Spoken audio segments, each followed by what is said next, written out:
Starmer's Labour Party is in a state of utter chaos. The defection of MPs to the Tories, a tanking economy, and millions demanding his resignation paint a picture of a party teetering on the brink of collapse. This isn't just a series of unfortunate events, it's a catastrophic implosion fueled by deep-seated rifts and disastrous decisions. The recent clash between Ed Miliband and Wes Streeting over past military interventions has ripped open long-simmering ideological divisions.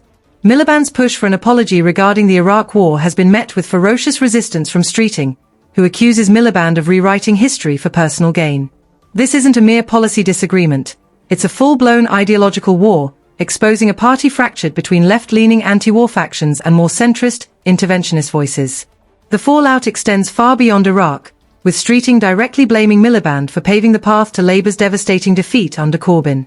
This public infighting is toxic, undermining Labour's attempts to present a united front and raising serious questions about their governing capabilities. Can a party so deeply divided on fundamental issues like foreign policy possibly govern effectively? The timing couldn't be worse. A struggling economy and public outrage over Labour's policies have already left the party vulnerable. This internal strife provides the opposition with ample ammunition, further eroding public trust. The situation is exacerbated by a shocking wave of defections to the Conservatives. Will Markham's move from Labour to the Tories in Nairn is more than a local setback. It's a symbolic blow, representing the loss of a key council seat and signalling a potential wider trend. Markham's scathing indictment of his former colleagues, accusing them of self-interest and ignoring the needs of residents, is a damning reflection of Labour's perceived failures at the local level. This isn't an isolated incident. Since July, Labour has lost a staggering 32 council seats, with the Conservatives gaining 23. Local councils may seem insignificant compared to Westminster, but they serve as a crucial barometer of public opinion, and the current readings are disastrous for Labour. The reasons for this loss of faith are clear. From economic mismanagement to policy U-turns, Labour appears incapable of getting anything right. The rot, it seems, goes right down to the local level. Whispers of discontent among Labour MPs are growing louder, raising the terrifying prospect of further defections and a potential political landslide that could bury Starmer's leadership. Adding fuel to the fire is Labour's controversial decision to increase funding for UNRWA, the United Nations Relief and Works Agency for Palestine Refugees. This move has sparked outrage across the political spectrum and among security experts due to allegations of UNRWA staff having links to Hamas. The £3 million of additional funding isn't just a financial issue, it's a potential security risk.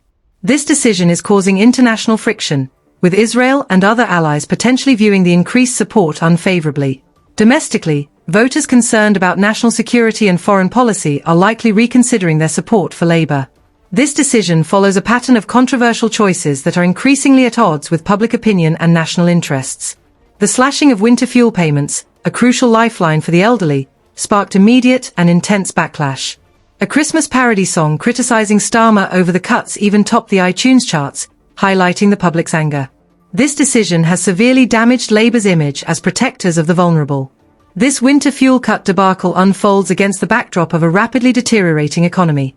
The UK's recent economic nosedive is a stark contrast to its G7 leading performance just months ago. The 0.1% GDP shrinkage in October, following 1.2% growth in the preceding 6 months, represents a dramatic and alarming reversal. Labour's response, clinging to its plan for change despite the grim reality, has done little to inspire confidence. The £40 billion tax hike, criticised as a peacetime tax raid, has further dampened business investment and consumer spending. Adding to the economic woes is Labour's proposed tax plan for farmers, which threatens to devastate rural communities.